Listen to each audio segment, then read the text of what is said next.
Well, good afternoon, folks. I believe it's time to start. My name is Tony Mancini, and welcome to the Environment and Sustainability Standing Committee. It's July 7th, and by my watch, it's 2 minutes after 1. So, fantastic day. I was speaking to one of our colleagues, and she said, what a great day to be talking about the environment and Solar City and all these other things since the sun is shining here in HRM. So I'd like to call this meeting to order. First, item I'd like to do is do a little bit of roll call and check everybody's audio and video. I did unfortunately get regrets from a couple of colleagues. Councillor Daigle-Gammon unfortunately can't join us today, and Councillor Cleary can't join us today. But we do have other outstanding councillors. And first of all, Councillor Austin, my partner in crime in Dartmouth. Councillor Austin, how are you today? I'm good, Mr. Chair. The might of one councillor times three, apparently, here. That's right. That's right. Fantastic. Thanks, Councillor Austin. Councillor Morris. Good afternoon. Very happy to be joining you from Cavendish. I'm taking my daughter to a little culinary school camp here in PEI. So that's why I'm joining you from PEI this afternoon. Culinary school camp. Man, my kids went to paddling and stuff. That's boring. That's what I should have sent them. Look at you. And how dedicated is that, colleagues? Catherine's there with her family and jumping in, and that's why she believes the environment is important. Thanks, Councillor. And Councillor Lovelace, how are you from District 13? Hello, Mr. Chair and colleagues. I'm doing just fantastic in sunny Hammonds Plains, District 13. Oh, the sun is shining in Hammonds Plains? Fantastic. Glad to hear it. Well, good.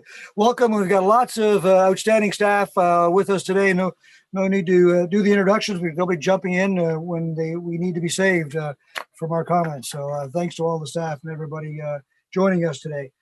Number 2 on the agenda is approval of the minutes for the June 3rd meeting. So could we have approval of the minutes? So Councillor Austin, do you have a seconder?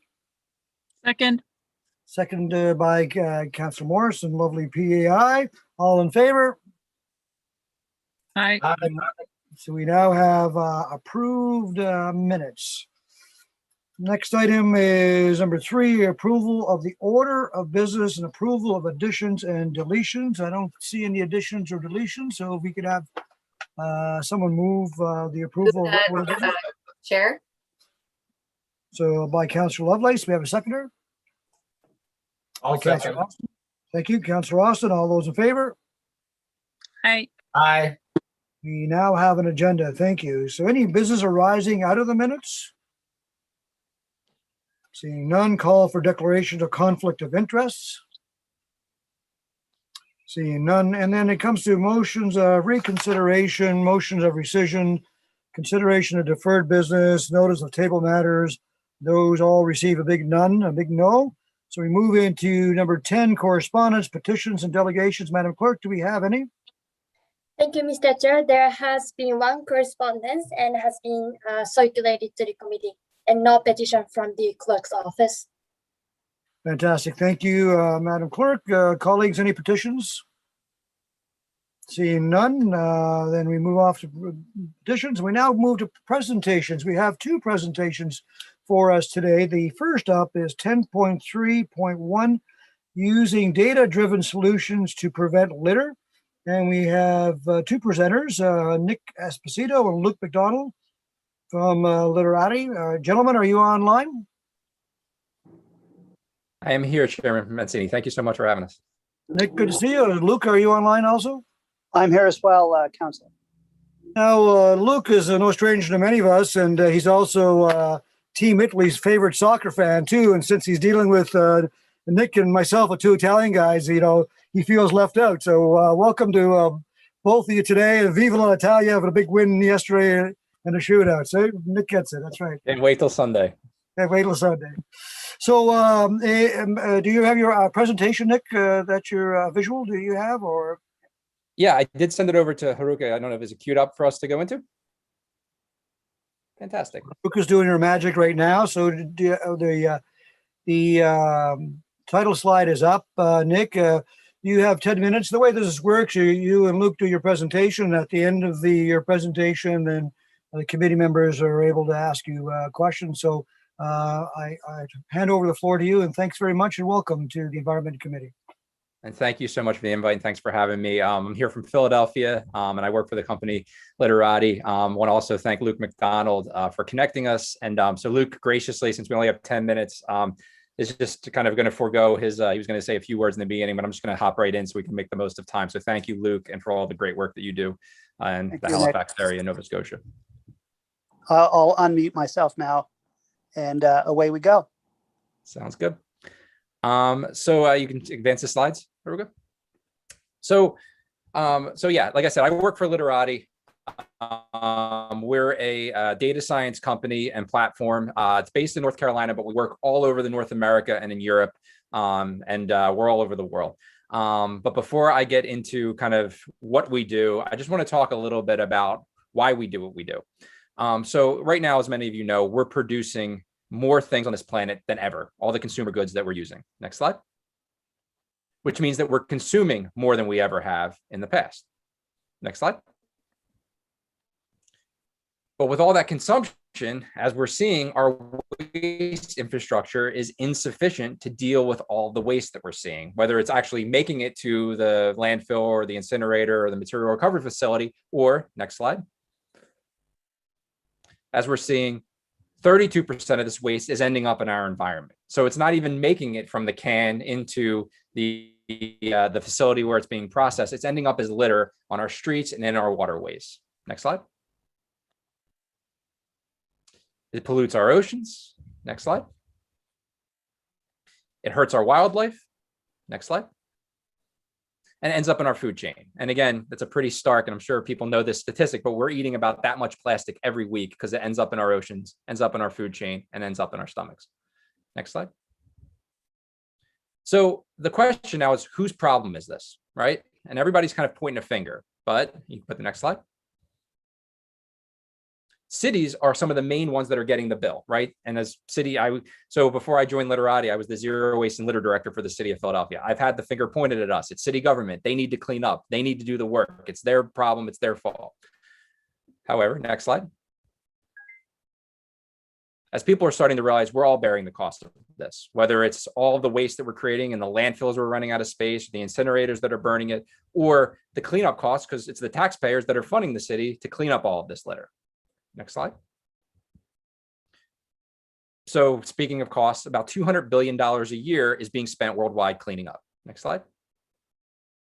However, we still see litter on our streets and in our waterways. So the current solutions obviously are just not working. Something's wrong, and what needs to change. Next slide. So everyone's looking for data. You can advance. NGOs want to support advocacy campaigns. Next slide. Brands want to measure their impact and maintain compliance. Next slide. And cities, they want to form policy, they want to form budgets, they want to form the compliance and the laws that are holding brands accountable, working with NGOs. But everyone needs data to make this happen. Next slide.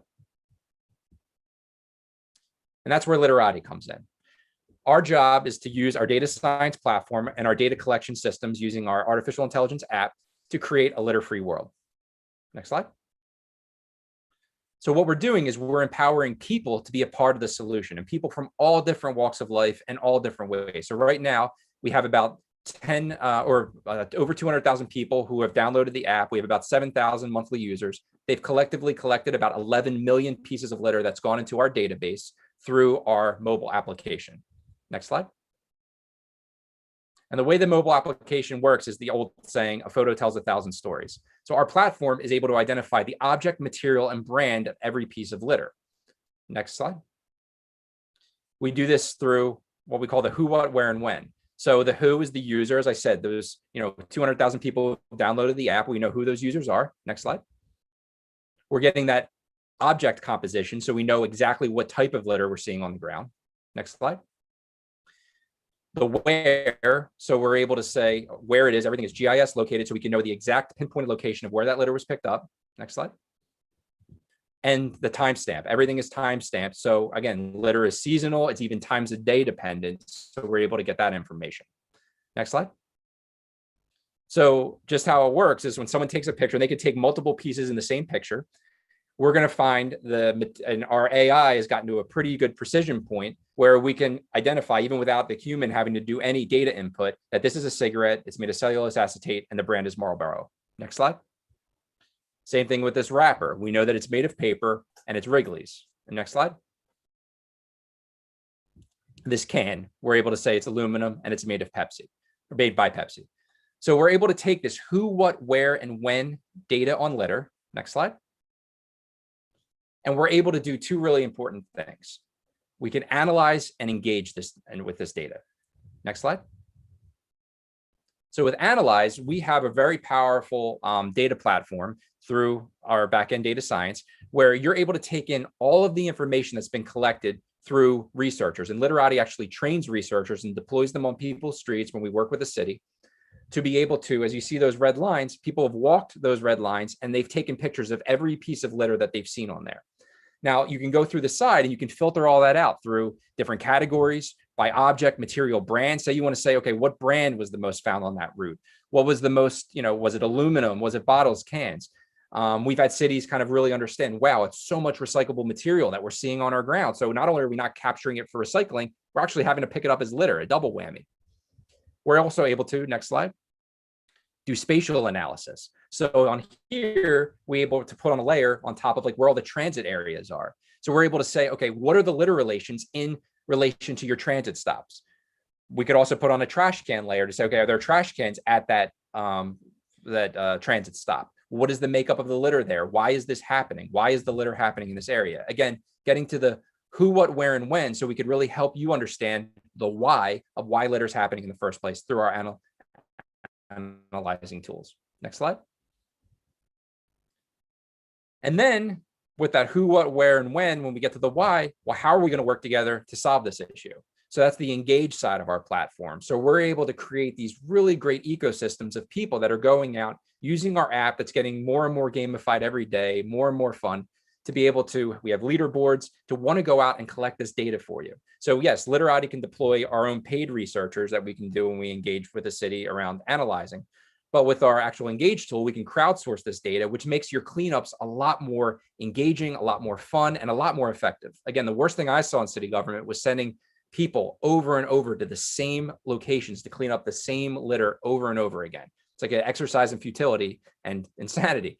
Well, we're able to get that information and help people really see what that composition is so they can make better decisions on how to prevent the litter from happening in the first place. And when that ecosystem of people see that happening, they're going to want to collect more and more data for you. And now all of a sudden, you've got people that are not just complaining about litter, not even just cleaning it up. They're your partners in trying to stop litter from happening in the first place. Next slide. And we're working with clients all over the world, from our NGO partners from the WWF, Five Gyres, cities like Memphis, Philly, Pittsburgh, and even corporate clients like Philip Morris International and the Alliance to End Plastic Waste. Next slide. So we're creating this global community to prevent litter, reduce waste. Again, we're all over the world. We've been used in 185 different countries, as this map can show. Next slide. And just a couple quick stories as I close out here. So back in 2013, San Francisco passed a cigarette tax that basically was going to go with the proceeds to clean up cigarette butts, because their argument was cigarettes are the most littered object on the planet, as per a study a couple years back. Well, the cigarette companies didn't like this. They said, you're singling out our product. Why are we getting taxed? There's all this other litter out there. So the city of San Francisco was tasked with actually having to say, no, cigarette litter is some of the most litter. And they used our tool to do that. Next slide. The Netherlands, they're a really great engaged community, used our data to inspire a brand called Antiflu. They're a candy that changed their packaging from plastic to paper because so much of it was being littered. People open it real quick, throw it on the ground. Next slide. And in Philadelphia, where I work, 300 students, they picked up 15,000 pieces of litter and helped use that data to accompany our plastic bag ban data that we were using at the time to ban plastic bags. Philly had tried doing a plastic bag ban 3 times in the past. The 4th time it was successful because it had engaged people who helped collect the data, and they were the first people in city council to advocate for the ban, armed with the data, and help the city pass it on the 4th try. Next slide. So we've got a planet to clean. Please join us. And we're really excited to talk about how we can bring this to Halifax. Next slide. And thank you for your time. My email's there. I'm sure it can be shared at the end of this, and I'm excited to answer any questions. Great. Thank you, Nick. You know, it's unfortunate. It's 10 minutes. You did a great job of getting that for the 10 minutes. So that was tough without a breath. But this is the point in time that we can open up the floor to committee members if they have any questions. So, colleagues, any questions from the floor? I just want to say I'm blown away. I absolutely love this. You know, it's just such smart use of technology and really addressing an issue that is worldwide. You know, it's prevalent in all of our lives. And it also draws to the point that we really have, you know, significantly lack some of the tools that we need to address this big issue that's causing, you know, a lot of environmental issues. So I just want to say kudos to you and your team, and thank you so much for being here to present this. And I'm just wondering too, if you can point to us on some literature or research that you conducted to get us to this point, to get your product to this point. Yes, for sure. And thank you first off, thank you so much for those kind words on what we're doing. What I love about working for Literati is we're a tech company, but we're a tech company full of like waste and litter nerds. So we really care about this and really want this. A lot of us came from these backgrounds of trying to stop litter. So I'm glad that comes through. And to your question, we have as part of our site, and I could send this as a follow-up link, or I could put it in the chat actually. So it's our stories of impact, we call them. So they're like really quick snippet stories that tell that story of San Francisco, Philadelphia, a lot more stories from the Netherlands. The Netherlands helped expand their bottle deposit bill to many more materials, which has been great. So we have all those stories and more coming. We have some great engagements with a couple counties in the US and some EPR firms in Europe right now. So we've got a lot of good stuff coming, but I'll put that link in the chat right now. Oh, that's awesome. Thanks, Nick. I appreciate that. Thanks, Councilor Lovelace. Any other questions from the other colleagues? So I'm not seeing any questions from other colleagues. I do have some questions and comments, if I may, gentlemen and colleagues. First of all, I want you to know, Nick, that I've invited a number of people that are actually watching. They're not able to ask questions because of our format, but we have other municipalities from around Nova Scotia that are watching. We have actually an organization called Divert Nova Scotia that are online, and they're conducting actually a survey of litter as we speak. But more in a traditional way that, you know, a clipboard type of thing.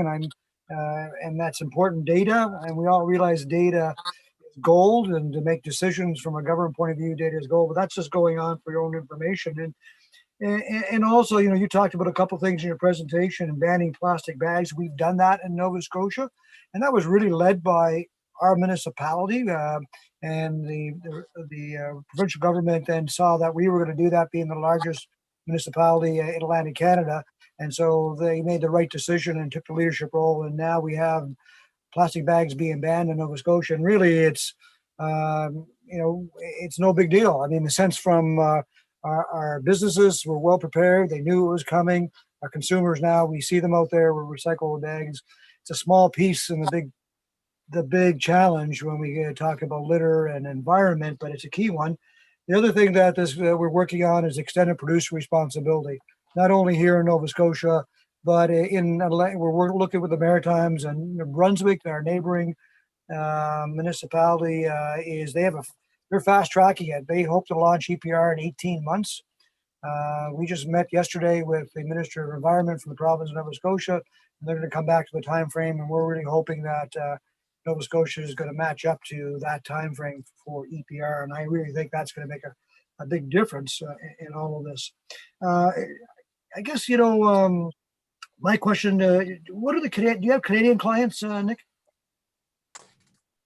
So as of now, I do not believe we do. We've had conversations with some municipalities in Canada. We've also had some talks with some like corporate partners that are looking to do some work in Canada, but we do have users in Canada. So it's been nice when we've had people like a city or a corporation say we want to work there, and I'm able to pull data and say, well, there's already been 1,000 some pieces picked up in Montreal or Toronto or even Halifax. And Nick, I'm curious, can my 35,000 pieces be given to Divert Nova Scotia as part of their audit somehow? Yeah, so if as long, again, as a tech company, we're very mindful of our users' data. So we're not just like, it's not like everyone's data is for sale. We do have an open data system so people can see like what's like the amount of litter that's been picked up in a city, but they can't see the composition or the user for data privacy. But if a user was willing to kind of hand over their data to a municipality or a partner, yes, we can totally do that.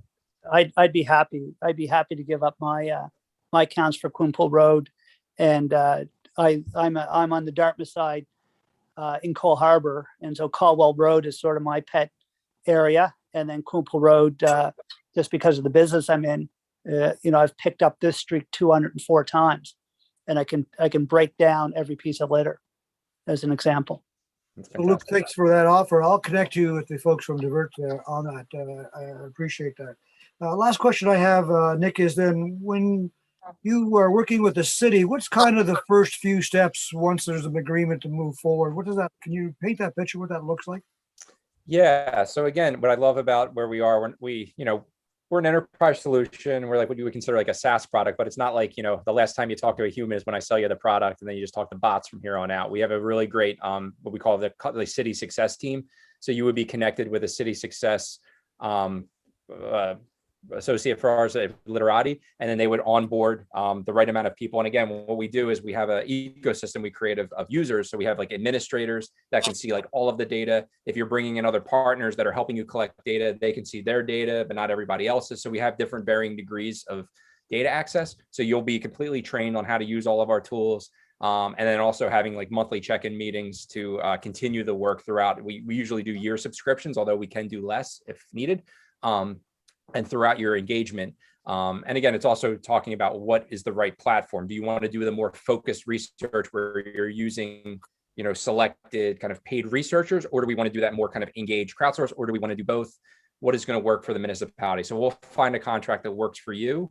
And then, yes, you'll be very much connected with our team on the city success side to make sure that you're onboarded correctly and that you get use all the tools to the highest potential, able to pull data. And then with the analyze portion, we will also create a report for you, the initial report from what we found, that you'll be able to have that also with user instructions on how to use that backend dashboard to continue to filter out data and work with your own GIS teams to do that. So it's a good partnership. Fantastic. Nick, thanks very much. Looking in the chat, colleagues, Nick put in there their website to see the stories, Councillor Lovelace, that you were looking for, and some of their success stories. And so we'll follow up. Nick, my commitment, and Luke, to you guys, you gentlemen, is that I'll work with staff and have a conversation. They are actually watching this presentation that we just did, and we'll see where we go from here. And now there's about 14 other folks that are watching that were invited to come, the groups I mentioned, and so we'll see where the interest, if any, from the other municipalities and other partners. So again, Luke, Nick, thanks very much. Really appreciate it. And for those of you who don't know Luke McDonald is an entrepreneur here in HRM, and he's got passion about being healthy and active living, but he also has a passion about cleaning up litter. And so, Luke, thanks, man, for all that you do in our community. That's fantastic. And last word to you gentlemen, Viva l'Italia, as we go to that championship game. So, Iazori. Iazori. All right, thanks, guys. Appreciate your time. All the best. All right. Bye-bye. Thank you, Rossini. Yeah. Cheers. Ciao. Ciao. Thanks, folks. I really appreciate that. Great presentation. The next item on the agenda is 10.3.2, Community-Based Wilderness Stewardship at HRM. And I believe we have two people presenting, Richmond Campbell and Mike Lancaster. Folks, are you online with us? Yep, I'm here. So that's Mike. Yeah. And is Richmond here with you? Or is it just you, Mike? I hope he's here. The way we had designed our presentation was actually for his to go first as well, and this is mine. Okay, I should come on now. Oh, Richard, there you are. Okay, just before we get started, guys, welcome. Thank you very much. Your presentation up. Haruka, are you managing the presentation slides? Yes, that is correct.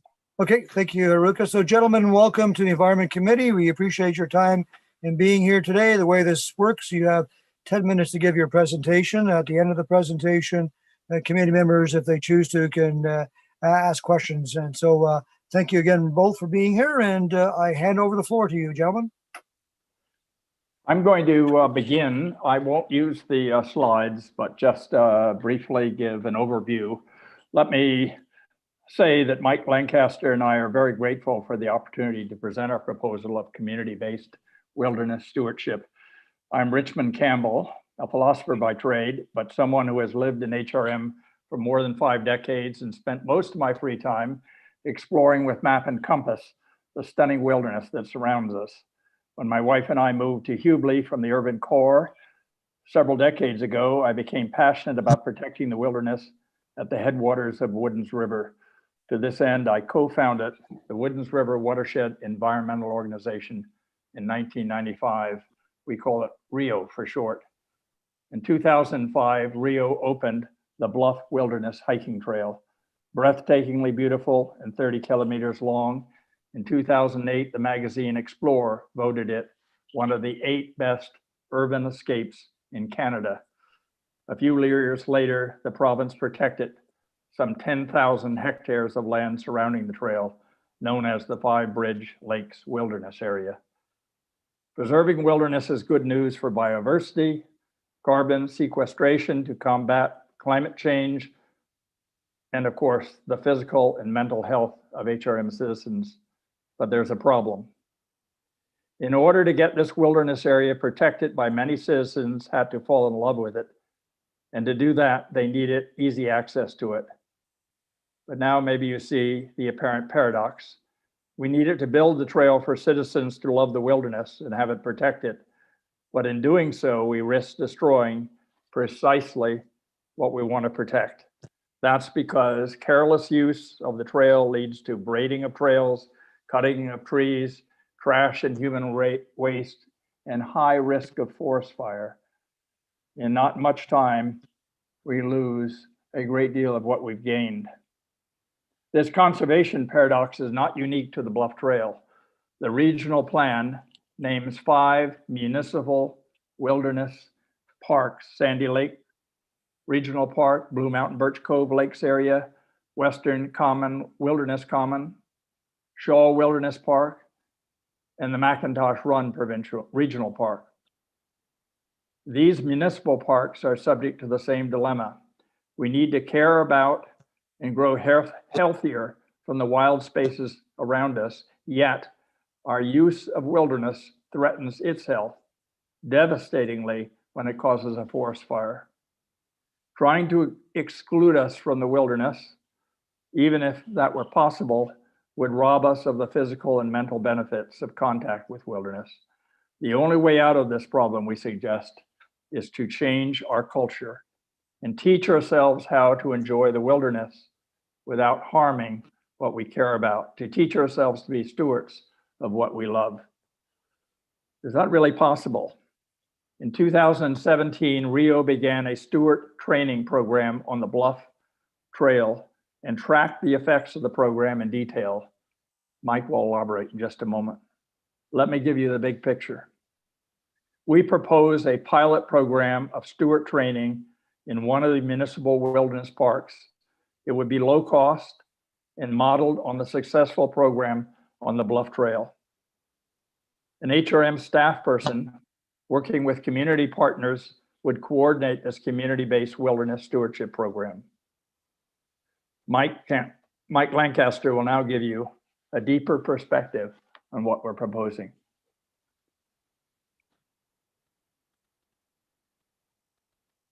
I guess the floor is mine then. Thanks, Rich. So yeah, I just want to echo the thanks for having the opportunity to deliver this presentation. It's obviously an issue that is very much apparent in the work that I do and the work that the organizations that we partner with, including Woodens River Watershed Environmental Organization, which Rich said is generally referred to as RIO. That's with silent W's, WRWEO, for those who didn't catch that one. We've developed stewardship programs that mostly started on the islands of St. Margaret's Bay, and then have a long history of running those programs, and have since partnered with groups like RIO, Nova Scotia Environment, and Nova Scotia Nature Trust, among others, to bring the type of planning and programming that we do, which is kind of directly integrated into the community that uses these areas and by extension kind of is loving some of them to death. So we've spent the better part of the past 20 years developing strategies as to how to mitigate and reduce those impacts and work with the community rather than trying to enforce rules, but trying to instill values that make the community recognize how potential actions, even with the best of intention, through cumulative use patterns, start to degrade the values that the areas were protected for. So there's just a kind of a brief overview of the St. Margaret's Bay Stewardship Association. So that's the organization that partners with Rio and that I work directly for with Rio on the Bluff Trail Stewardship Program. So I'm going to have a lot of text on the slide, but there's a pretty short period of time. And I think probably only Pamela knows me, and she may have attended some of the AGMs. If I'm given an hour to talk, I'll usually talk for 2. So I'll try to get through this as quickly as I can. Next slide, please. So just a little background on me. I officially hold the position of Stewardship Coordinator with the St. Margaret's Bay Stewardship Association. I've been working for them for 9 years, and I've been working with Rio for just under 5 at this point. I still volunteer a lot of my time. It either goes to this or a forestry advocacy group that I coordinate called the Healthy Forest Coalition. My original training and education is in arboriculture and forestry. So I've worked, I also have a sole proprietorship business that I've been doing that for about 12 years. And I watch a lot of Star Trek. Next slide, please. So what we're talking about when we're talking about stewardship, this is the definition that I've kind of shaped and adjusted over the years. I'm defining it as responsible and conscientious uses of and recreation within the natural environment with a community-based approach to sustainability, conservation, monitoring, impact reduction, and observation. So the key theme there is that it needs to be directly integrated into the communities that are using these areas, and it can't be kind of a top-down approach of enforcing rules. It has to be directly integrated into the community, kind of by the community for the community. Otherwise, these types of programs don't work. Next slide. So the programs that we run programs on 14 of the islands of St. Margaret's Bay, the Bluff Trail, Ingram, what we're calling the Ingram River Wilderness Area, which is an area that we've been trying to get protected for a number of years. And we've got over the past, so I guess we've been running programs on the islands directly for over 15 years. And during that time, we've recruited over, and that's including the Bluff Trail Stewardship Program as well, we've recruited over 225 formally trained volunteers. So those are people that go through kind of a somewhat rigorous training process and get formally designated as trail stewards or island stewards and kind of have a more formalized role. And then we've got an additional roughly 350 casual volunteers that kind of show up and help with various infrastructure projects or some of the initiatives that we have, such as removing garbage, remediating impacts, and removing invasive species. Next slide, please.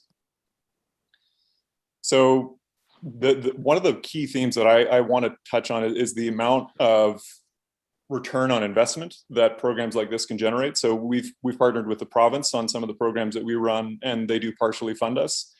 With the amount of money that they get, it often kind of, it isn't enough to fully coordinate the program, but it's enough to get a bit of a seed going. So the government funding that we get will often take several $1,000s and factorially increase that investment through return on in-kind.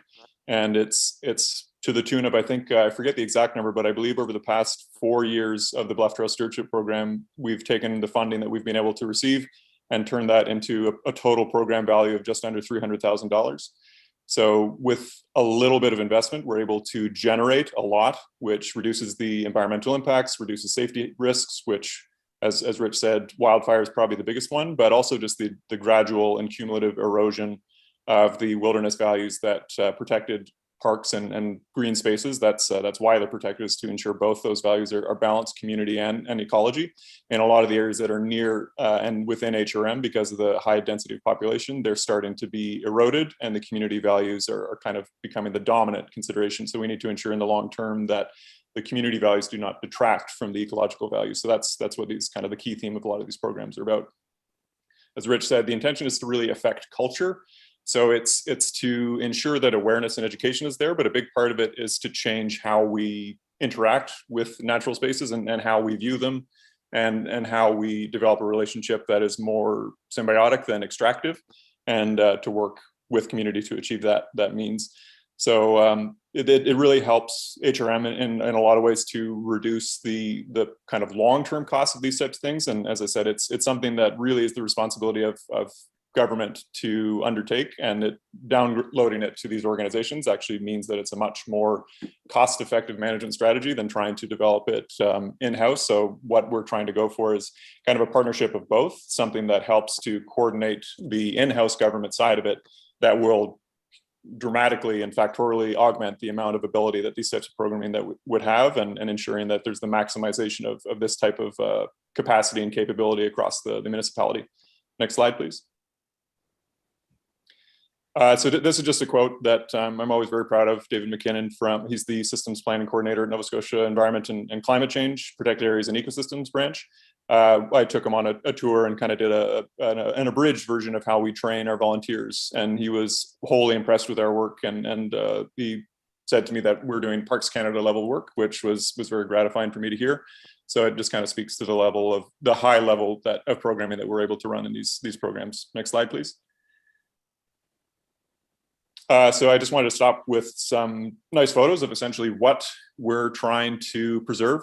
This is part of the proposed Ingram River Wilderness Area, which there'll actually be a public consultation session launching July 12th to get this area protected. It's an area that's very near and dear to my heart, and showing kind of what's at stake here. Over the years on the islands and the Bluff Trail, we've seen a lot of degradation in areas that are heavily used. And right now with COVID, that's actually something that we've seen increase. We already had management issues with a lot of these areas. But so for example, in 2019, we had about an estimated 20 to 25,000 users on the Bluff Trail. Now for 2020, the estimation is closer to 30 to 40,000 users. So we already were taking kind of a problem that was difficult to get a handle on and making it quite a bit worse. And so far this year, we've actually dismantled more illegal fire pits on the trail than we did for the entire year of 2019. So it's these problems are not going away. We need community-based solutions to address them. And the number of categories that these types of programmings contribute to, as I say, it's just a really good return on investment, and it greatly improves community quality of life and reduces costs at the same time. So it's, to my money, there's no better way to change the way that we interact and the way that we treat and steward our green spaces and wilderness spaces in HRM than this type of planning and programming. So as I said, I'm really happy to be able to speak to you all about this, and hope that it's something that you see the merit in as well, and look forward to the discussions moving forward on how this capacity could be built and expanded upon. So Mike and Rich, thank you very much for the presentation. Truly appreciate it. Rich, like yourself, I spent a lot of time in the wilderness with Map and Compass myself. And so I get what you're talking about, and I'm glad that we have folks like yourself looking out for our wilderness. So this is the point in time if we have any of committee members that wish to ask questions, feel free to do so. And I think Councillor Morris, sorry, Councillor Lovelace, I see your hand up. I'll give the floor to you first, and then Councillor Morris, I believe, will be next. Go ahead, Councillor. Thank you, Mr. Chair. I appreciate the opportunity. Thanks so much for this presentation, Rich and Mike. I'm just continuously so impressed with the work that you guys are doing, and the breadth of it, the scope of it. Every time I see you, Mike, you've got a different hat on and you're working on a different thing. So I appreciate it. And I just wanted to say thank you too for the historical context that you've provided in your work with McCoos Island and Indian Point, and as I said before, like the breadth of what you do, and it far reaches HRM, but it also really reaches deep into the communities to help them understand, what we have here, which is beautiful and needs to be protected. And Rich, as you said about the culture shift, and certainly changing how we not only think of the wilderness, but how we actually interact with the wilderness is very important. I think a lot of times people aren't really aware of their actions, and like leaving dog poop next to a stream, they're not aware of what that does and how it's compounded over time, and how the toxins are released into the wilderness and the water and so on. I just wanted to ask a couple of questions. One, is there a provincial stewardship program, where I understand that, the Department of Environment is looking at you saying this is a Parks Canada level expertise. But do they have that level of expertise when it comes to, certification maybe, or programming, or looking towards building this into a certified program? And also, when I think about the illegal fires, there's mixed messaging. HRM is clear in our messaging. There's no fires permitted at any time in any municipal park. But there are fires permitted in provincial wilderness areas. But again, I don't think people realize, where a municipal, Blue Mountain Birch Cove Lakes is a great example of that, where a provincial park starts and ends, and where the province is. So, I think that certainly we need a better coordinated effort between the province and the municipality when it comes to EMO, EHS, fire, and ensuring that we understand what it means to protect the wilderness from fire. And the only other thing I just wanted to mention, when we look at this downloading approach, while it may be cost effective, it puts a lot of responsibility on citizens. And Mike, as you've seen with St. Margaret's Bay Rails to Trails, it's 32 kilometers of trail that a nonprofit group is responsible to maintain on behalf of the province. Continuously look for funds, continuously look for volunteers. So I just wonder whether or not, from a sustainability and continuity perspective, whether or not, this is the best approach, the downloading onto volunteers. Just wanted to hear from you, on your thoughts on that. That was a lot of questions. I think the first one, I think I'll take Rich, if you don't mind. The question was in regard to, is there kind of a provincial standard? So I'm glad you asked, because I was pretty worried about the amount of time that I would have to kind of fit into our presentation. I have partnered with the province to create a document that is essentially how we do our stewardship plans and programming, because it's something that we've kind of accidentally become a bit of a provincial leader in it. Other groups now come to us and say, hey, how do you sort out this problem? How do you coordinate that type of element? How do you address these issues? So the province has partnered with us as part of the Nature Challenge Fund to create a very large document that's kind of essentially a how to steward manual. It's not released yet, and I anticipate it probably will be within the next year or so. I don't know exactly the timeline on that, but I did want to ensure that council knew that this isn't something that you need to be reinventing the wheel. This is something that's a very established process. It needs to be tailor-made to each individual area, as I was saying, and each protected area more or less has to have an individual stewardship plan and program in place. It's not something that's just cookie cutter, but that's kind of why we're trying to get this relationship expanded with the municipality, is so that you can have something that coordinates the facilitation of those tailor-made programs. Because right now there is no kind of macro level coordination for this type of programming. It's something that I know that Nova Scotia Environment and Climate Change really wishes they had the staffing capacity to do, but it's just not something that they really have the ability. They have a lot of challenges just dealing with the kind of day-to-day issues of protected areas. They're, in my opinion, a very understaffed department and kind of therefore undervalued. So these are considerations that are going to be management considerations more so in the future. They're only going to continue to get worse. And I know that you're particularly familiar with Blue Mountain Birch Cove Lakes, and you know that that's one it's not getting any better. Like it continues to get worse. So until you have solutions that are directly integrated into the community, and that's what these programs are all about. Obviously, in enforcement and signage, it only goes so far. So from a long-term sustainability standpoint, I think there's not really another solution. I've been doing this work personally as a volunteer for 12 years and an employee for almost 10. I obviously am biased, but I have in the field and the colleagues that we collaborate with, there's not really solutions that work better than what we're doing, and that's why we've become provincial leaders in this type of planning and programming. Maybe I could jump in. Go ahead, Rich. Okay. 3 points. One is that what we're proposing is a pilot program for municipal parks. So this is These are parks, they're wilderness parks, but they are designated in the regional plan as municipal wilderness parks. And what we're proposing is that there be a paid HRM staff coordinator. As far as I know, there doesn't exist such a thing. There never has existed. Someone who actually coordinates stewardship across various groups. So this takes some of the pressure off individual volunteer organizations, because there is a paid staff member who is looking at the larger picture and coordinating the various groups. So that's an important thing not to lose sight of in our proposal.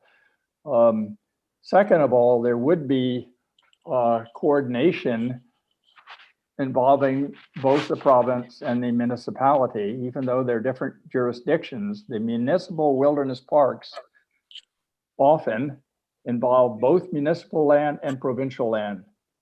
The Blue Mountain Birch Cove Lakes is an example. There's ownership of on the province side and on the municipal side, but they need to coordinate in the stewardship, and there is a precedent for the coordination as far as letters of authority, giving volunteers permission to work on provincial land, in terms of funding, in terms of environmental assessment. This has been done before through the Halifax Regional Trails Association. So we're not inventing the wheel here.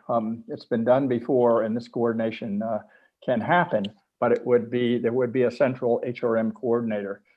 I said there were 3 points. Maybe I'll stop there. To touch on something else that you asked, Pamela, the question was kind of how do you deal with that multi-jurisdictional issue?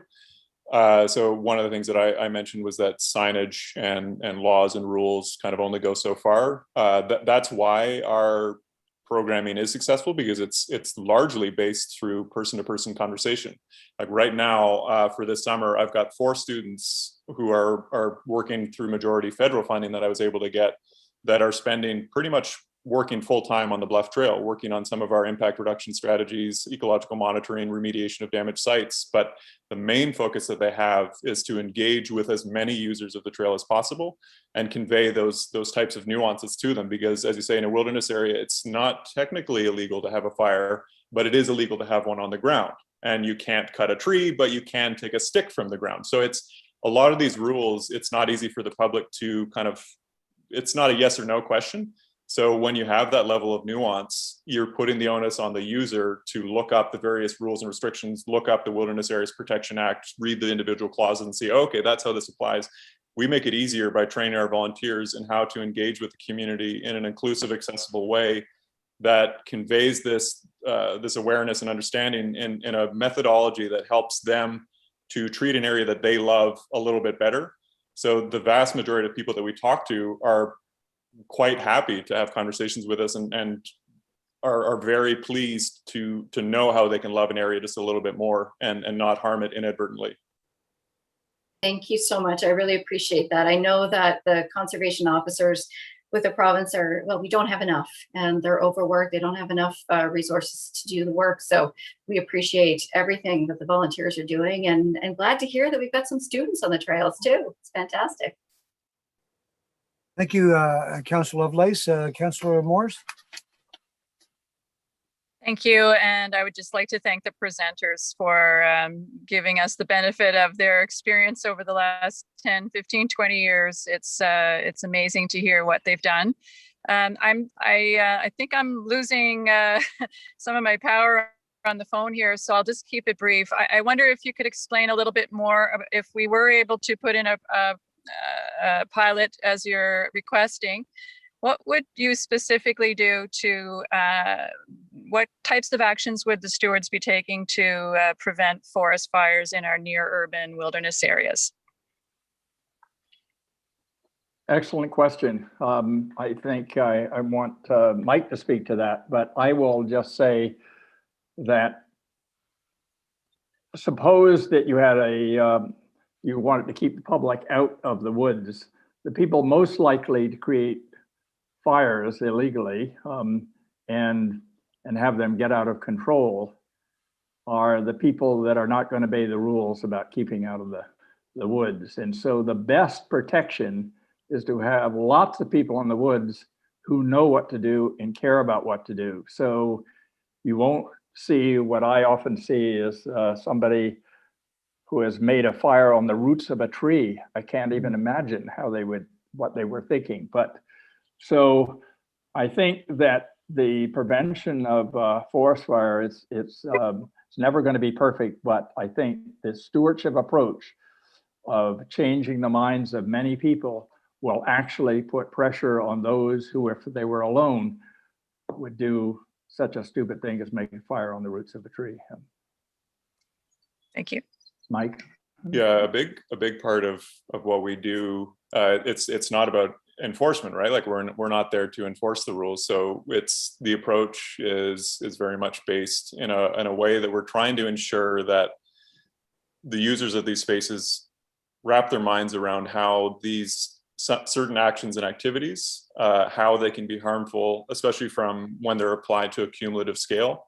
But also the main crux of it is really trying to have that conversation in a way that doesn't blame anybody, that doesn't shame anybody, but it also makes them identify, ideally on their own accord, that certain actions are harming something that they hold value to.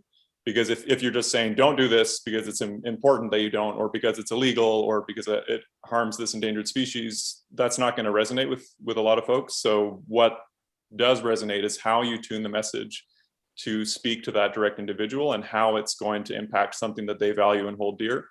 So it's and probably why Rich is very interested in a lot of the programming we do. As you say, philosopher by trade, a lot of what we do is around psychology and trying to get people to come on board and recognize how they can be better stewards through small behavioral changes that more or less give them the same experience.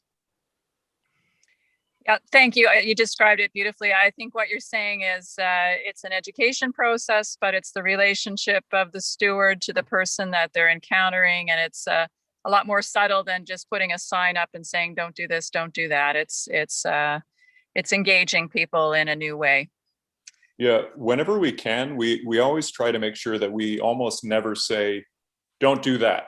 We say, if you do this that way, everybody wins. And that's kind of the approach, because it's very difficult to get people to change behaviors. So if you try to direct them through just an impact reduced course of action that still gives them the same experience, then it's a lot easier to do it that way. And as I said, that's the kind of nuance that you just simply can't convey in educational videos and websites and signage on the trail, that you need to have that through meaningful dialogue that you have with the community.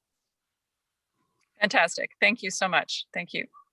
Thank you, Councillor. Any other questions for our presenters before I ask a question? Seeing none, I'd like to ask a couple of questions and a couple of comments. And thanks very much, gentlemen. And as I alluded to earlier, I do spend a lot of time in the wilderness. And if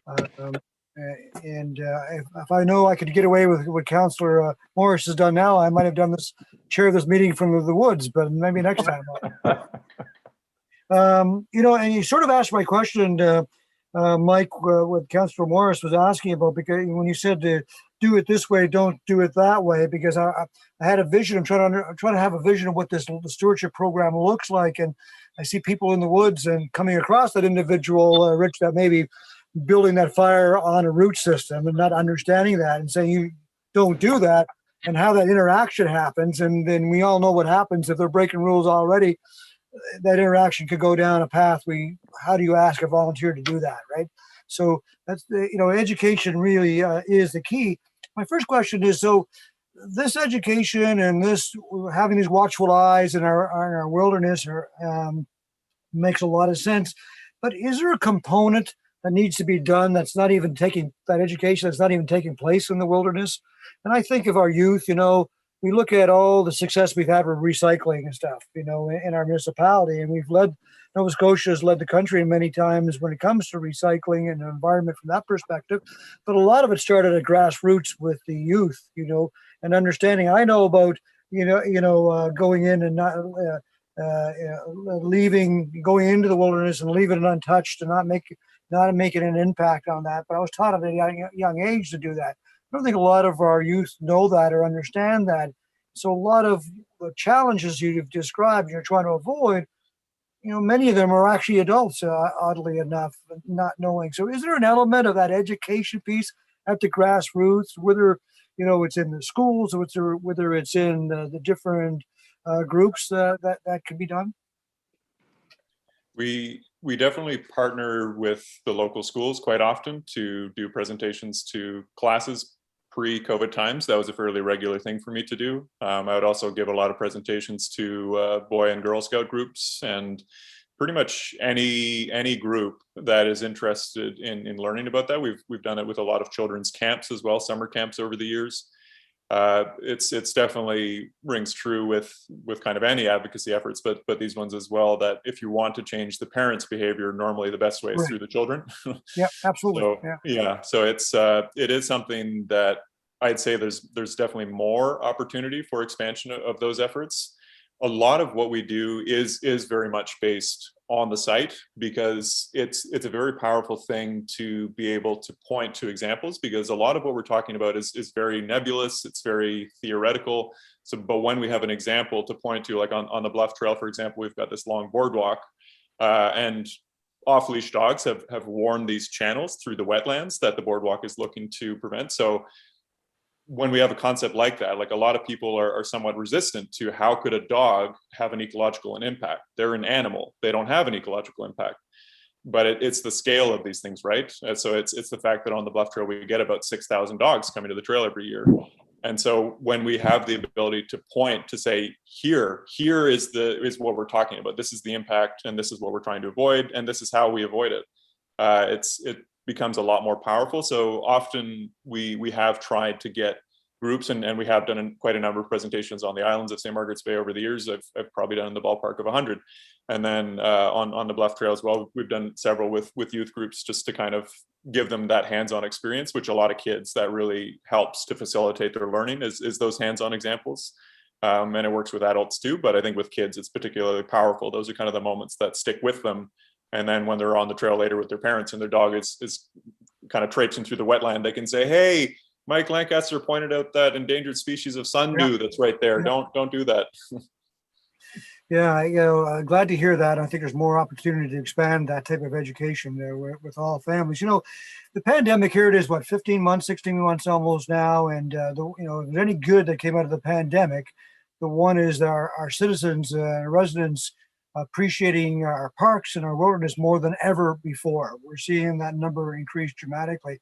So what a huge opportunity to look at a pilot program as you're suggesting. And so I know I've chatted with a couple of the counselors here that hopefully will be following up going down that path. My last comment is, it's interesting. You look at HRM, we're the size of Prince Edward Island, right? And we have probably more green space and parks and wilderness than many municipalities across the country, maybe outside of the municipalities out west, but it is truly remarkable. And we need community-based groups to help us because we're so big. You look at volunteer firefighters, particularly in the rural area. We look at ground search and rescue. We need those types of volunteers. Right now, the councilors that are on this committee well know my motion with reintroducing water monitoring program. And the way that we're going to be doing that is reaching out to community groups and citizens to help us test the water on a regular basis so we can protect our lakes and get ahead of it. That's all community. It's all people that live here and love where they live. And so this to me is an extension of what is needed when we look at our wilderness. And how lucky are we to have the wilderness that we have? And when we are trying to bring residents and businesses HRM, and how do we sell HRM? There's many things we can talk about, our two downtowns and our universities, and what I talk about all the time is look at the green. Look at, I could be at City Hall and travel one direction 40 minutes on the Blue Mountain Birch Cove. I can go another hour on the 100 islands. I mean, that's remarkable. And for many of us that live here and have grown up here, we sometimes can take it for granted. And we have to stop taking for granted. So, gentlemen, thank you very much for what you're doing. I'm sure there'll be some follow-up to your presentation. So thanks very much. And I need to end this meeting because I want to grab my dog and go out in the woods after we finish. Thank you very much for having us. Yeah, thank you for the opportunity. Real, yeah. Thank Thanks so you. much. All right, colleagues, I'm pumped up now to do two great presentations, right? Let's get it done, right? So fantastic. Okay, where are we on the agenda? That was the two great presentations. We're now at number 11, information items brought forward. There are none. And we come to 12 reports and a staff report. We have 12.1.1 Halifax Solar City Program update and future program recommendations. And we have the amazing Taylor Owen and Kevin Butler to give us a presentation, I do believe. Folks, are you online?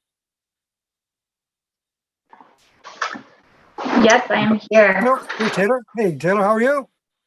Good, thanks. How are you? Well, thanks very much. And Kevin, are you with us too? Yes, I am, Mr. Chair. Hi, everybody. Oh, fantastic. Hey, Kevin, how are you, man? Good. So your slide deck is up. Haruka, are you controlling that also?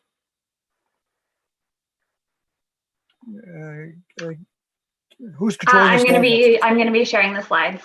So you have the power, Taylor. How did you get the power? Oh, look at that! Hey, that's amazing. So Taylor and Kevin, thanks very much. You're no stranger to this committee, but we'll give you the floor is yours, and there'll be questions afterwards, as always. I hand it over to you both. Thank you. Fantastic. Thank you so much. And just to introduce ourselves, my name is Kevin Butler. I'm the Clean Energy Specialist with the Environment and Climate Change Division. And presenting with me will be Taylor Owen, who is a Climate Change Specialist, also with the Environment and Climate Change Division. So we're very happy to be here today to present on the Halifax Solar City program itself. And a recommendation on sort of where we would like to go next. Next slide, please. So I did want to first sort of, as we're doing the presentation and talking about what we would present on, I thought it was super great that the Solar City program itself as a whole has actually been running since 2013. So over 8 years of the Halifax Regional Municipality running the Solar City program. So the pilot program ran from 2013 to 2015. And then due to the success of that program, we actually started this current version of the program in 2016, and it is continuing to run today. So the program basics of this current program, it's open to any solar technology. So it's open to property owners who want to install solar on their building, and the municipality covers the upfront costs. So it's open to any solar technology, which includes solar hot water, solar hot air, and solar electric. For solar hot water, you can do domestic hot water heating, space heating, pool heating. For solar electric, we've seen the majority have been tied into the grid, taking advantage of Nova Scotia Power's net metering program. But we've also seen a couple of off-grid systems that make use of a battery backup system. The program itself is open to a variety of property owners. This can include residential, nonprofits, places of worship, essentially any property that is not a registered business. And the program itself is open to the market. So what that means is that we do not have a standing offer or a set contractors list. It is up to the property owner with guidance from us, the Solar City staff. They reach out to solar contractors, kind of survey, determine what's best for their site. Then the contractor themselves, they have to follow a set criteria outlined on our website, and that set criteria is essentially best practices to ensure that what the contractor is offering the property owner is suitable for their site. And then we do a third-party review of that proposal, again, to ensure that, hey, there's not an abundance of shading, the panels are not on the north side of the building, the cost is within reason for a system of that size. Next slide, please. I said the program itself, we cover the upfront cost of the systems installed on these property owner buildings, and we use what is called property assessed clean energy financing. So that's PACE, which is used widely across Canada as a way for property owners to do energy efficiency and solar upgrades on their home. What it uses, there's no credit check involved However, the municipality does put the first lien on the property. So that is sort of essentially that is what we do to ensure that that the funds will be paid back. This program has a fixed rate of 4.75% over a 10-year term. And as I said, there's no credit check, but the property owner must be in good standing with the municipality so that all of their other LICs or their property taxes are essentially up to date, so that there's good understanding that they will be able to pay for this. And this is also very beneficial, our PACE financing, compared to other lending institutions, because the financing is placed on the property, not the property owner. So if the property owner were to move, they would not carry that debt with them. They could transfer it to the new property owner. And also property owners have, they can pay any amount at any time within the 10-year term without penalty. So, so very, very flexible terms. And since there are currently rebates available from Efficiency Nova Scotia, where they launched their solar homes program in 2018, a lot of property owners will go through our financing, get the rebate, put it down immediately within the interest-free window, and then for the reduced monthly payments for the 10-year term. Next slide, please, Taylor. Here's a snapshot of the stats of the current program. So since 2016, we've seen over 3,000 property owners from across the municipality register for the program. And when you register for the program, you know, there's no obligation to proceed. That's when you really start to get some information and reach out to contractors, talk to us Solar City staff, and determine, you know, what system is best for you, if a system is best for you. And then of those property owners, ultimately over 550 decided to proceed through the Solar City program. The total value of approved systems that we have financed is over $14 million, and these systems are expected to save property owners in total over $1 million in annual energy costs per year. These systems installed are expected to offset 4,100 tons of CO2 in the first year, and essentially depending on the electricity grid, but in the first year of operation. And in total, about 5 megawatts of solar energy capacity has been installed through the Solar City program. That's just about half of all total capacity installed in HRM, so through any program financed by themselves or another financing program. And that 9.3 is reported from NSP's 2020 net metering report. And this is substantial for HRM. And I say that because back in 2015, there was about 260 kilowatts, which is about a quarter of a megawatt, installed in HRM.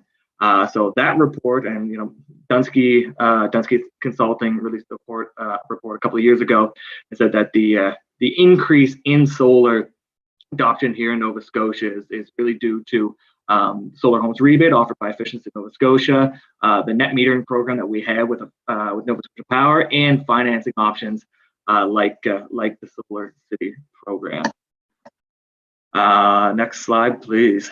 So this increase in adoption has also resulted in like year after year of lower system costs to the consumer. So you can see here with this graph, 2016, we're looking at about $3.10 per watt of capacity installed. And then that is, you know, reduced quite drastically to $2.40 today. It's going to vary based on the system size, just like anything. If you buy in quantity, your system cost per unit is going to go down. But on average, it's decreased a lot. And in my previous life, I actually used to install and design solar energy systems. And in 2013, you were looking at about $4 per watt. So within the last 10 years or so, the cost of solar has really come down, and across Canada, you'll get a lot of people saying that Nova Scotia is one of the best places for solar within the nation. Next slide, please, Taylor. So there's been some major successes with the adoption, as mentioned, and there's also been, since the program itself is open to essentially any entity that does not generate a profit. So a lot have been residential. However, we have had many nonprofits show interest, including places of worship, and a few that have proceeded with the program include St. Luke's Parish in Upper Talon, Memory Lane Heritage Village Museum up in Lake Charlotte, and pictured here, and I use this picture pretty much all the time, but the Woodlawn United Church over in Dartmouth. There's also been some success and some national recognition from the Solar City program. So last winter, we were identified by the Federation of Canadian Municipalities as a leader in the community energy efficiency financing program ecosystem. And we were actually invited as a stakeholder to help develop their new finance program, which was actually launched, I'd say probably last summer or so. And then actually it was in March of 2020, we were selected by FCM as one of the 20 top projects for their 20th year anniversary. And we were able to actually give a presentation on the Solar City program and the legacy that it has had for HRM and also for other jurisdictions across Canada. I'm now going to toss it over to Taylor so that she can discuss the recommendation portion. Thanks. Thanks so much, Kevin. So we're going to switch gears a little bit here from talking about kind of where we are with the Solar City program to where we want to go. And really talking about the evolution of the program to align better with the direction and the targets that are outlined in Halifax. So you all know that Halifax was approved in June of 2020, and it just celebrated its first birthday a few weeks ago. And the plan has really ambitious targets for retrofitting buildings, renewable energy, transportation, and climate adaptation. And this really leads us to our target of net zero emissions by 2050 in the community. And when the plan was approved, we also received approval to prioritize 7 kind of critical core areas of action and things that we could lead on and get started on. And one of those was the development of a building retrofit program that also integrates renewable energy and climate resilience measures. So based on the success and those lessons learned from the Solar City program, we're now collaborating with a lot of different experts in industry to develop a full deep energy retrofit program. So here is our wedge diagram that's pulled from the Halifax report. And this really drives home the level of ambition and also the very fast pace that we need to be working at. And the target in Halifax is to retrofit all buildings, so that's all residential, commercial, institutional buildings by 2040. And buildings accounted for 70% of our greenhouse gas emissions in 2016, which is our baseline year. And you can see the wedge diagram that the largest area of potential is that red area and the GHG emission reductions that come from retrofitting buildings. So of course, you know, these actions take a lot of time to scale up, but we really need to be working at the scale and the pace that's required.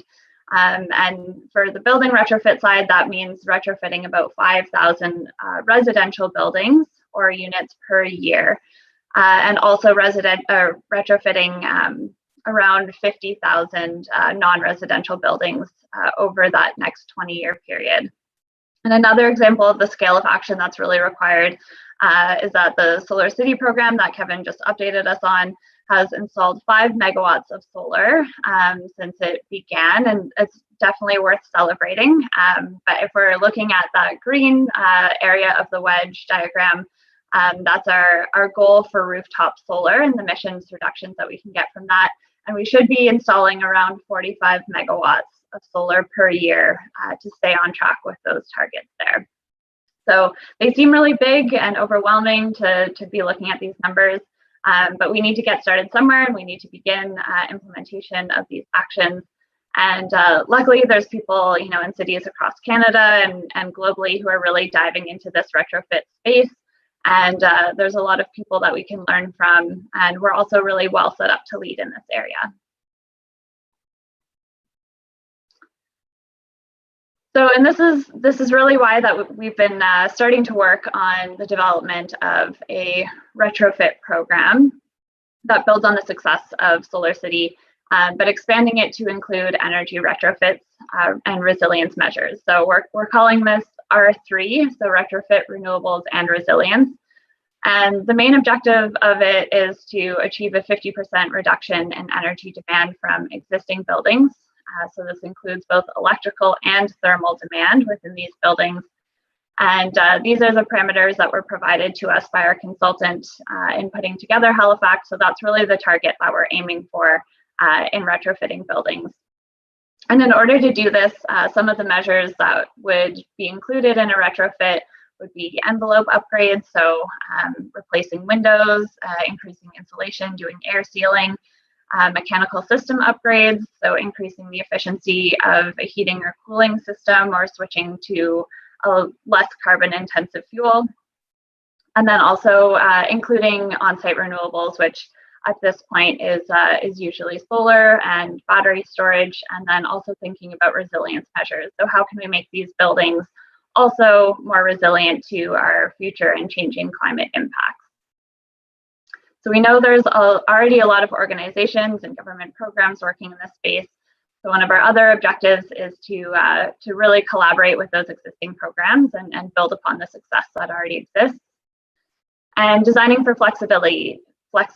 So this industry is constantly changing, and even since we started thinking about what this program could look like, there's been so many other programs and offerings that have been announced, and so we really want to make sure that we are developing something that can change and adapt to those all of those changes. So there's a really great opportunity for us as a municipality to be working on building retrofits. We have a really strong base here in Nova Scotia. We have the first energy efficiency utility in Canada. Many of you are probably familiar with Efficiency Nova Scotia and the types of programs that they run, and they're really kind of consumer and client focused approach to energy efficiency. We also have a lot of clean energy financing programs similar to Solar City that are happening across the province. And they're using PACE to do energy efficiency upgrades in other municipalities. And these are often run or administered through Clean Foundation. And then we also have our Solar City program. But there's really, a lot of bright minds also in this space in Nova Scotia. We have a lot of energy advisors that are already working here, and we have a lot that we can build upon. But we know that we're not doing enough if we really want to be meeting those Halifax targets. So our financing right now is fairly restrictive. First of all, you have to own your home. You have to be able and willing to go into debt.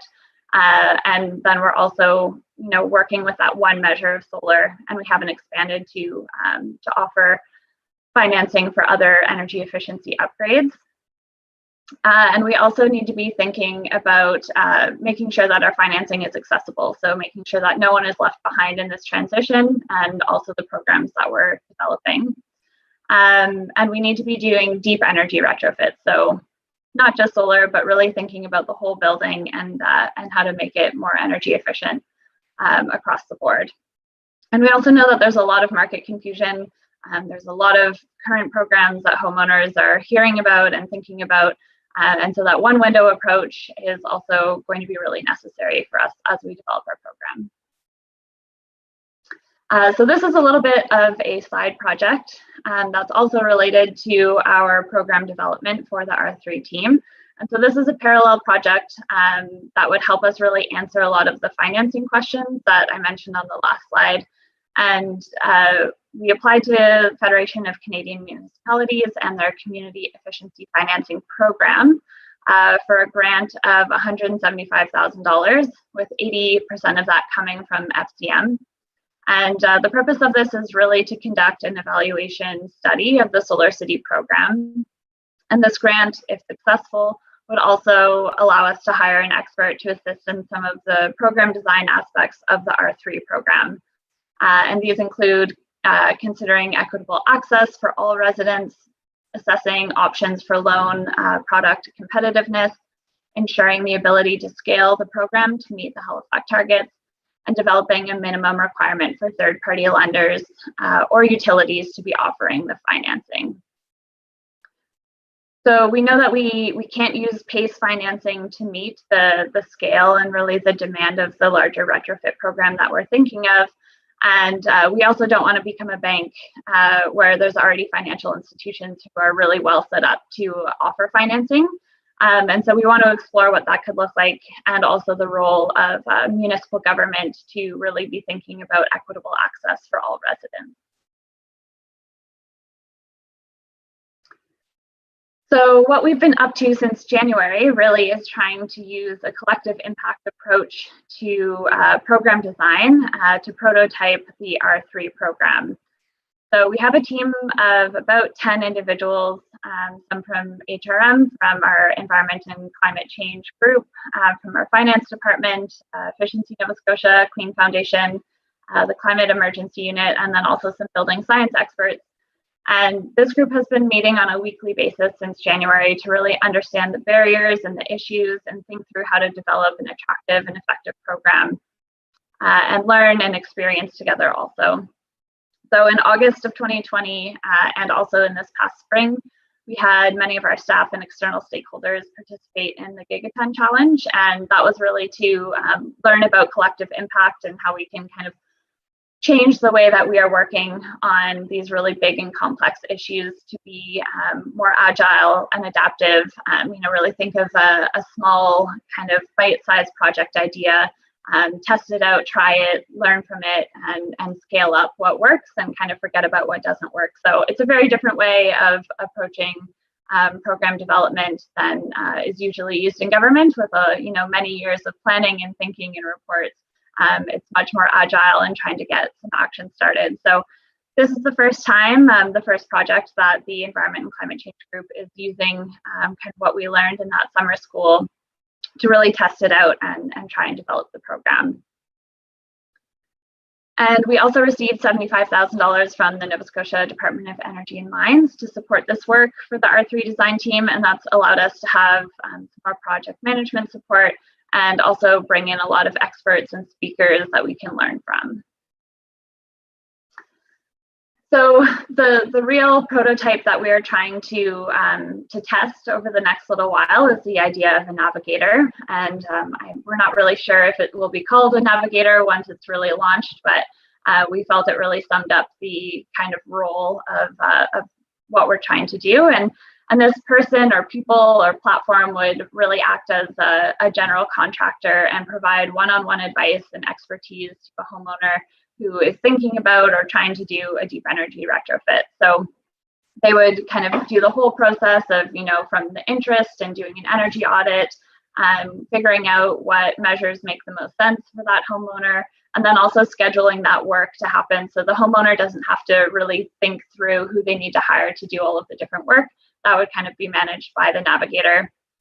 And then also on the kind of end side of now the retrofit is done, this navigator can also apply to rebates for the homeowner, get financing approved, and make sure that everything happened all in one place. And so there's still a lot of questions of what this will look like and how it'll come together.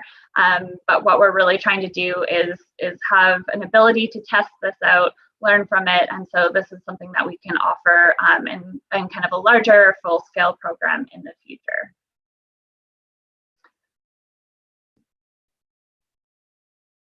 So really what we're trying to do is kind of get this navigator role started. And we have already updated the Solar City bylaw to allow for the addition of energy efficiency measures.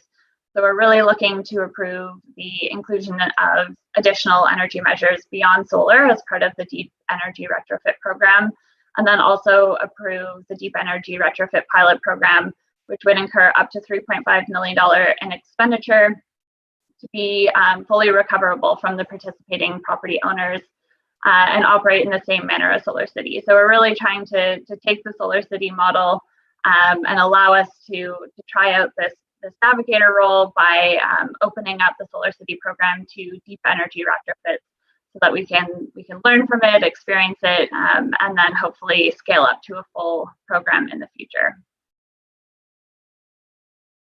So thank you all so much for your time. And I know there's a lot of information there, so we're definitely excited to answer some questions and keep the conversation going. Thank you. Taylor and Kevin, thanks very much for not only the presentation, but for the work that you guys do on a day-to-day basis. Muchly appreciated. So colleagues, could I have a committee member put the motion that's on the floor, and then you can open it up to discussion and debate? I'm happy to do that, Mr. Chair. Councillor Austin, the floor is yours. Thank you, Mr. Chair. I move that the Environment and Sustainability Standing Committee recommend that Halifax Regional Council 1, approve the inclusion of additional energy measures beyond solar as part of a deep energy retrofit pilot program, and 2, approve the deep energy retrofit pilot program, which could incur up to $3.5 million of expenditures to be fully recoverable from the property owner and operate in the same manner as the Solar City program. Seconded. Second by Councillor Lovelace. Councillor Austin. Thank you, Mr. Chair, and really happy to see this work moving forward. You know, Halifax just had its 1-year anniversary from being approved by council, so it's good to see some of the work that is progressing there.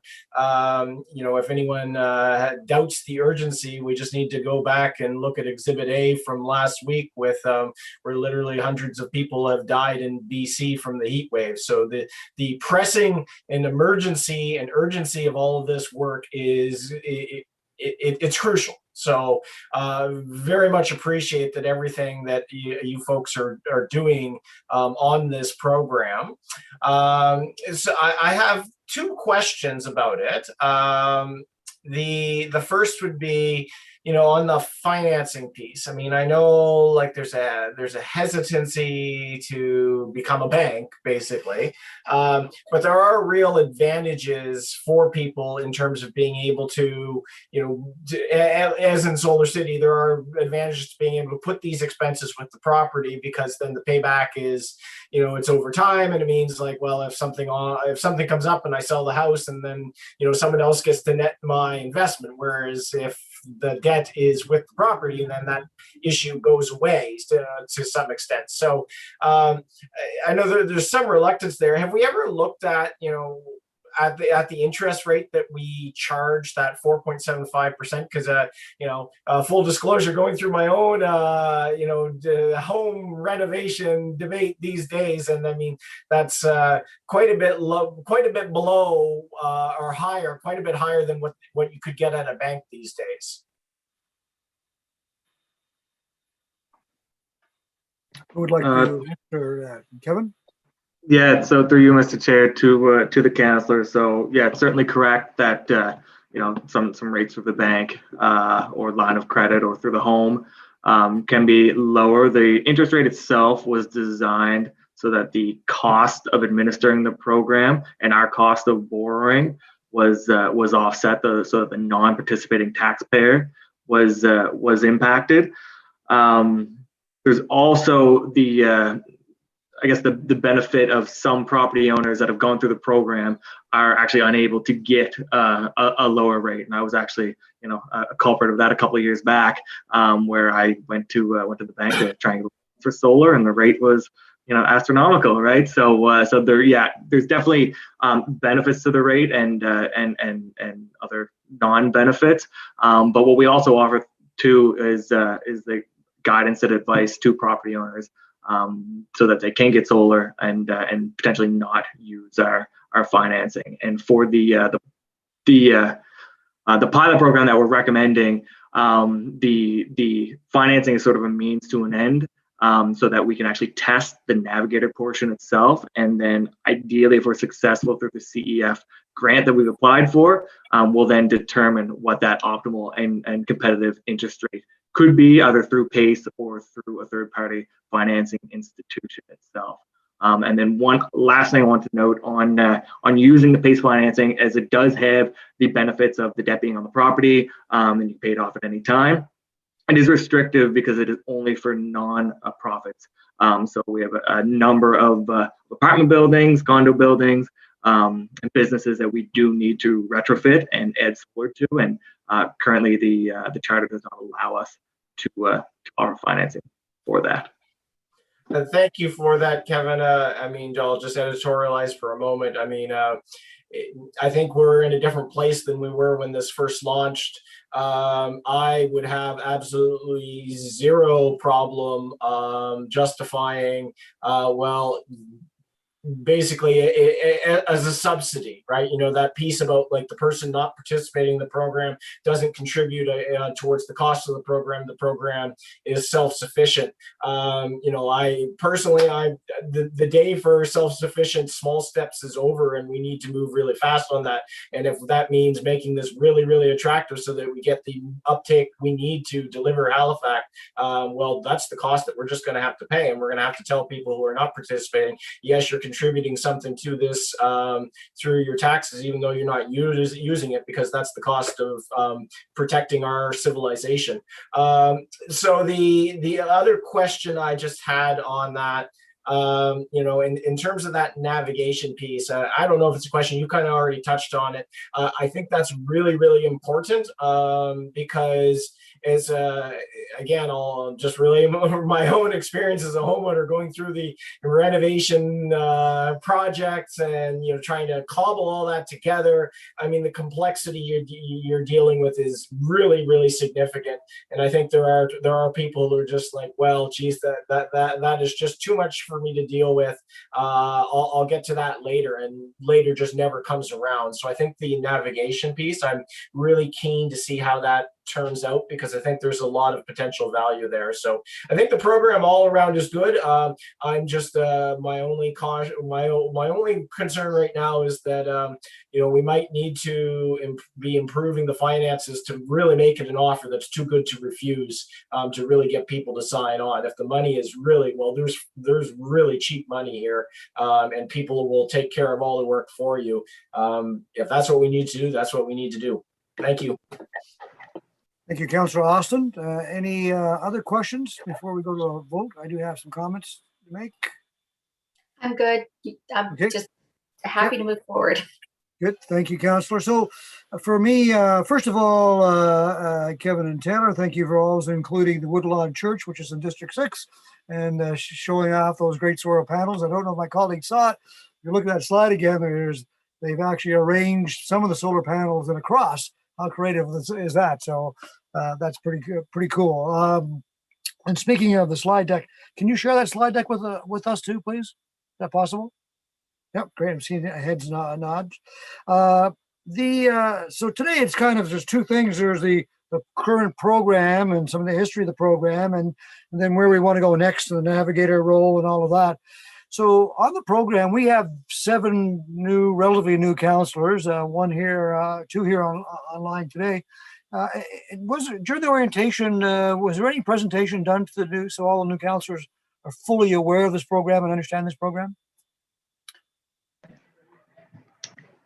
Mr. Chair, I don't think so. I think we would have been the ones doing it if there was. So it was nice to be able to give an update here today. So is there an opportunity, whether it's at council or lunch and learn, so we can make sure that all counselors, but especially the newest, are fully aware of this program, and, you know, help to promote the program? But the first step is understanding it. Is that something I can just leave with you, Shannon, or do we need direction from us to make that happen? Mr. Chair, I think that'd be a question for the clerk's office. We're certainly happy to do it. Oh, I see Kelly here. Kelly Dente. Kelly, you are here?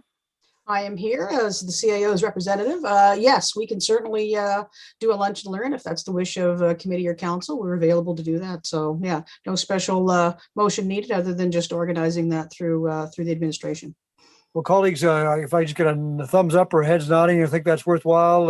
You know, Pam, yourself, you're involved, but you know, making sure all of our colleagues are fully aware of this program, I think is critical. Yeah, no, I think it's important. You know, information is never a bad thing. Yeah. Okay. So thank you. So Kelly, if you can make that happen, that's great. Whatever you think is the best approach, whether it's something at council or maybe it's a lunch and learn, so that they understand and can ask those questions. So thank you for that. And Kevin, with regard to the program, and I saw one of your slides that show the panels on the ground. Is this program available to nonprofit groups that run either community gardens or farms? Does it work in that perspective also? So through you, Mr. Chair, to you, yes, it 100% would be eligible for those property owners if they own the land, and it is, a nonprofit, like a registered nonprofit, they'd be eligible. The only barrier that may be in place is through Nova Scotia Power's net metering program. With the net metering program, currently you can only install a system that is going to generate what that meter itself consumes. So you can't over generate to sort of offset the community itself or to assist the community. There is new legislation through the province to enable the shared solar program, which we are a stakeholder in, and we haven't actually met to discuss that program yet. But the idea is that program will sort of remove that barrier, that limitation, so that we can have a solar farm in a community to support that particular community.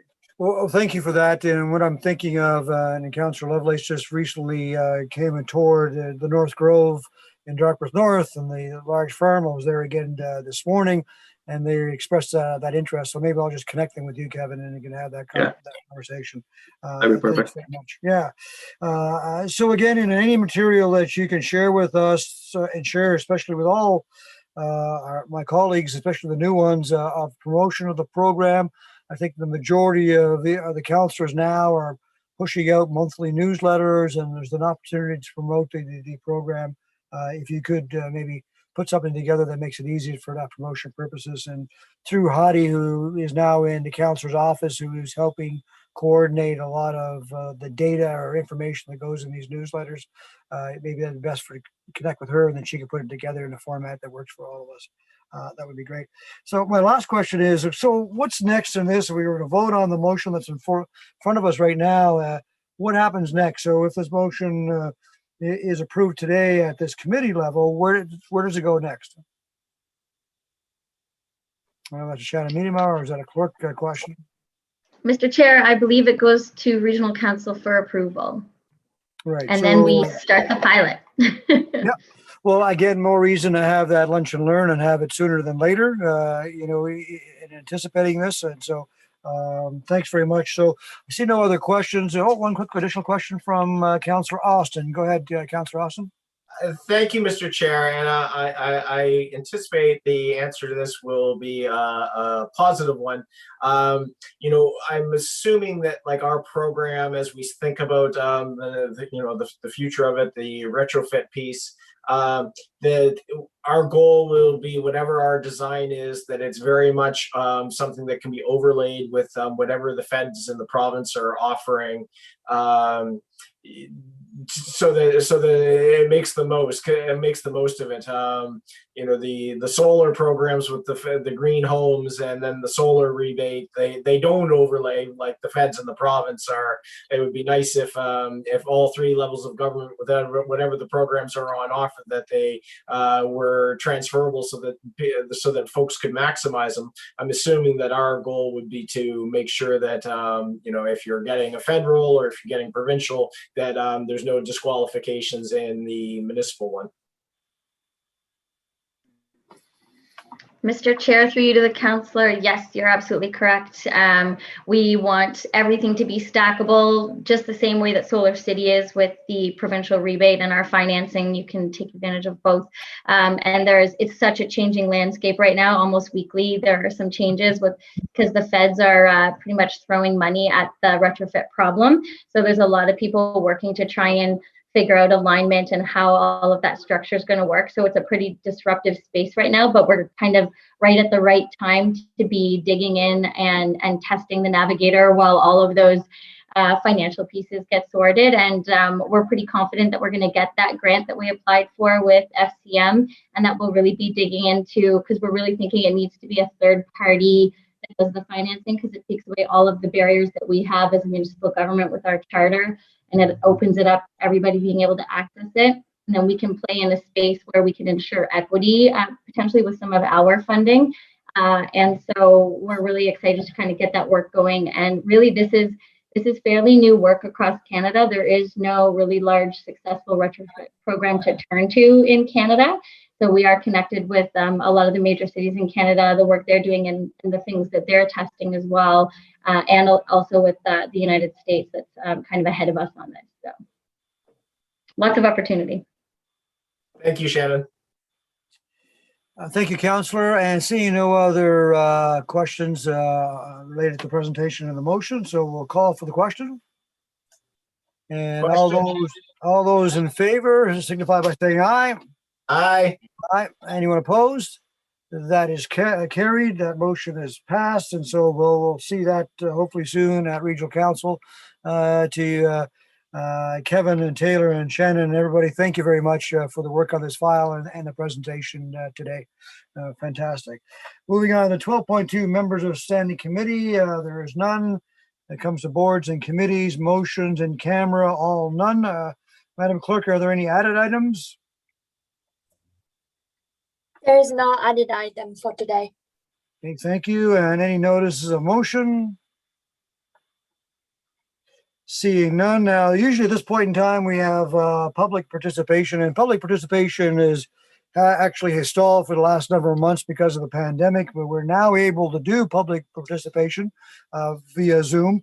However, the approach is you need to sign up ahead of time. We had nobody sign up for today, but just like to remind those of you that do tune into this committee, we encourage you to sign up to participate and ask your questions or give your comments at a future meeting. So the next meeting, if required, is August the 5th. So I ask for an adjournment. So who would like to move that? Move to adjourn. For Lovelace for an adjournment. So we are now adjourned. Thank you very much. And we're all going to rush out and run into the wilderness and grab our compass and do all that kind of great stuff. So Have a thank you, great day. everybody. Great meeting. Thanks to all the staff.